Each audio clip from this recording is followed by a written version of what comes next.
Hi everyone, I am Rahul Kumar. Union ministry of social justice and empowerment के द्वारा एक report में बताया गया है कि only 508 districts out of 176 district अभी मैनुअल स्कैवेंजिंग फ्री किया गया है। तो अभी भी हमारे देश में मैनुअल स्कैवेंजिंग प्रिवेल कर रहा है। आप नंबर में देख सकते हैं 508 डिस्ट्रिक्ट ही मात्र अभी तक फ्री हो चुका है, यानी 34% डिस्ट्रिक्ट अभी भी वहाँ पे मैनुअल स्कैवेंजिंग फ्री डिक्लेयर करना बाकी है। तो हम लोग इसमें देखते हैं कि क्या गवर्नमेंट का फेल्योर रहा और क्या किया जाना चाहिए और भी बहुत कुछ। तो चलिए डिस्कस करते हैं डिटेल में।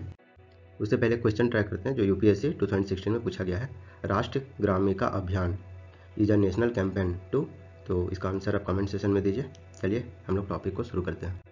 What is manual scavenging? पहले देखते हैं मैनुअल स्कैवेंजिंग होता क्या है। तो फिगर में आप लोग देख ही चुके होंगे, हाथ से कोई भी चीज़ को उठाना, क्लीन करना। मेनली गार्बेज हो गया, जो गटर में लोग विदाउट सेफ्टी मेजर्स जो काम करते हैं, और भी जैसे कि जो लैट्रिन साफ करते हैं विदाउट एनी सेफ्टी मेजर्स, तो वो सब में आते हैं। देखते हैं, manual scavenging refers to the practice of manually cleaning, handling and disposing of human excreta and other waste material from dry latrine, open drains and sewers. तो इसको बोलते हैं मैनुअल स्कैवेंजिंग। आई होप आप लोग को समझ में आ रहा होगा। अगर इंडिया में देखा जाए तो एक लॉन्ग स्टैंडिंग इशू रहा है। ऑल्दो अगर हम लोग देखें तो ये मैनुअल स्कैवेंजिंग ऑफिशियली बैन किया गया है 1993 में, लेकिन अभी भी देख सकते हैं कि 34% को अभी भी डिक्लेयर किया जाना बाकी है। तो कुछ ना कुछ तो गवर्नमेंट का फेलियर रहा होगा, कुछ देखते हैं। तो चलिए देखते हैं कॉन्स्टिट्यूशन इसके बारे में क्या प्रोविजन करता है। What are the constitutional safeguard and legal provision of manual scavengers? तो हमारा कॉन्स्टिट्यूशन ऑफ इंडिया है वो बहुत सारे राइट प्रोटेक्ट करते हैं मैनुअल स्कैवेंजर्स को। जैसे कि आर्टिकल 14 का बात करें, equality before law and equal protection of law देने का बात किया जा रहा है। लेकिन आप देखिए, मैनुअल स्कैवेंजर्स को किसी भी तरह से इक्वल का राइट दिया ही नहीं जाता है, और ये मेनली SC/ST कम्युनिटी से बिलोंग करते हैं। सेकेंड के आर्टिकल 17 कहता है abolition of untouchability and prohibition of practice of any form. इन लोग के पास अभी भी इन लोग के साथ अनटचेबिलिटी किया ही जाता है, छुआछूत हो गया प्रैक्टिस, जो कि फंडामेंटल राइट का वायलेशन है। आर्टिकल 21 का बात करें तो इसमें बताया जाता है protection of rights and personal liberty. तो उन लोग का लाइफ देखिए, डायरेक्ट गटर में कूद जाना विदाउट एनी सेफ्टी मेजर कहीं ना कहीं उनका लाइफ थ्रेटनिंग पे भी सवाल खड़ा करता है, और पर्सनल लिबर्टी तो है ही। आर्टिकल 23 बोलता है prohibitions of human trafficking beings force labour. तो अभी भी बहुत सारा ऐसा जगह है जहाँ पे फोर्स लेबर भी करवाया जाता है मैनुअल स्कैवेंजिंग में। तो ये सब जो फंडामेंटल राइट है वो प्रोटेक्ट करता है कहीं ना कहीं, लेकिन अभी भी हम लोग देख रहे हैं ग्राउंड वर्क में इस पर काम नहीं हो पाता है। ये सिर्फ कॉन्स्टिट्यूशनल सेफगार्ड तो है, लेकिन इसको इम्प्लीमेंट अभी भी उतना अच्छा से नहीं किया जा पा रहा है। अगर लीगल प्रोविज़न का बात करें तो prohibition of employment as a manual scavenger and their rehabilitation act 2013 is the main legislation. तो ये 2013 में बनाया गया था कि जो मैनुअल स्कैवेंजर्स है उन लोग का जो प्रैक्टिस है मैनुअल स्कैवेंजिंग का उसको प्रोहिबिट किया जाए, उसको रोका जाए और उसको रिहेबिलिटेट किया जाए, कुछ नया एम्प्लॉयमेंट दिया जाए। लेकिन अभी भी देख रहे हैं इसका जो एम्स है वो अभी भी फुलफिल नहीं होता दिख रहा है। जिससे इसका aims to prohibits to eliminate manual scavenging in India. It prohibits employments और engagement of anyone as a manual scavenger and also prohibits any one form of constructing, maintaining insanitary latrine। तो ये प्रोविज़न पूरी तरह से manual scavenging को ख़त्म करने का बात करता है। तो ये 2013 से लागू है, लेकिन अभी भी देखिए तो मैनुअल स्कैवेंजिंग प्रिवेल कर रहा है। चलिए अब हम लोग देखते हैं कौन कौन से ऐसा रीज़न है जो कि इतना लॉ होने के कारण भी जो मैनुअल स्कैवेंजिंग है वो अभी तक पूरी तरह ख़त्म नहीं हो पाया है। पहला, inefficient sewage management system. Most of the municipalities को देखा जाए तो अभी भी वो जो लेटेस्ट मशीन्स आता है क्लीनिंग सीवेज को लेकर के, उसका इस्तेमाल अभी भी नहीं किया जाता है, क्योंकि वो मशीन है थोड़ा महंगा पड़ता है, और इस तरह से जो मैनुअल स्कैवेंजर्स काम करवाना वो थोड़ा सस्ता पड़ता है। तो इसीलिए एक ये रीज़न है। तो इसीलिए जो अनस्किल्ड लेबरर है उसी को हायर किया जाता है चीपर रेट पे, और उसको इलीगली एम्प्लॉय करके डेली वेजेस पे रखा जाता है ताकि म्यूनसिपैलिटीज़ को फ़ायदा हो सके। तो देख ही सकते हैं कि लेटेस्ट मशीन्स और क्लीनिंग सीवेज सिस्टम अभी भी उतना होता हुआ नहीं दिख रहा है। सेकेंड रीज़न है caste based social hierarchy. India में पता ही होगा कास्ट सिस्टम कितना ज़्यादा प्रिवेल करता है। तो हिस्टोरिकली बात करें तो एक सर्टेन कास्ट को इसी काम के लिए हमेशा समझा जाता है, और उसको फोर्स भी किया जाता है कि तुम भी यही काम करो, और उसको अनक्लीन और पोल्यूटिंग कहा जाता है। तो उन लोग के पास भी कोई ऑप्शन नहीं बचता है सिवाय ये काम करने के। तो जो ये कास्ट बेस्ड डिस्क्रिमिनेशन का जो परसेप्शन बना हुआ है, जो सोशल स्टिग्मा बना हुआ है, ये एक बहुत बड़ा कंट्रीब्यूशन है मैनुअल स्कैवेंजिंग अभी भी प्रैक्टिस होने का। अगर थर्ड रीज़न का बात किया जाए तो lack of alternative livelihood opportunities. तो इन लोग का जीवन यापन का जो अपॉर्चुनिटीज़ है वो बहुत लिमिटेड रहता है, तो इसीलिए ये काम इन लोग भी मजबूरी में करते ही करते हैं। तो इसके कारण क्या होता है कि बहुत सारे जो मैनुअल स्कैवेंजर है वो पॉवर्टी और एक्सक्लूजन के साइकिल में फंस कर ही रह जाते हैं। उन लोग को एजुकेशन नहीं मिल पाता है, स्किल डेवलपमेंट नहीं हो पाता है, तो इसके कारण क्या है कि वो वही काम करने के लिए मजबूर होते हैं और अदर अल्टरनेटिव लाइवलीहुड्स के बारे में सोचते भी नहीं हैं। तो लैक ऑफ अल्टरनेटिव इकोनॉमिक के कारण उसको इसी काम में फोर्स किया जाता है, और इसी के कारण हम लोग को मैनुअल स्कैवेंजिंग अभी भी कम होता है, वो उस टाइप का नहीं दिखता है। अब चलिए जानते हैं कि मैनुअल स्कैवेंजिंग के कौन कौन से इफेक्ट्स होते हैं। तो पहला है हेल्थ हजार्ड्स। तो पता है उन लोग को कोई भी सेफ्टी मेजर्स या सेफ्टी टूल किट्स नहीं दिया जाता है, डायरेक्टली उन लोग को फेस करना पड़ता है, जिसके कारण से वो क्या है कि बहुत सारे हेल्थ रिस्क में फंस जाते हैं। क्या कि डायरेक्ट एक्सपोजर होता है ना, ह्यूमन वेस्ट का डायरेक्ट एक्सपोजर होने के कारण बहुत सारे हेल्थ इश्यूज होते हैं। जैसे कुछ बीमारियां को आप यहाँ पे देख सकते हैं, cholera, typhoid, hepatitis and various respiratory infections, जो सांस से रिलेटेड प्रॉब्लम है वो, तो ये सब देखने को मिलता है।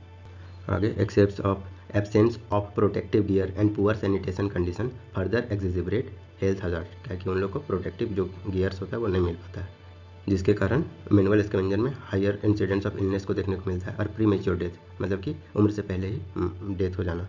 तो ये हो गया हेल्थ हजार्ड। दूसरा इफेक्ट का बात किया जाए तो dignity and human rights violation.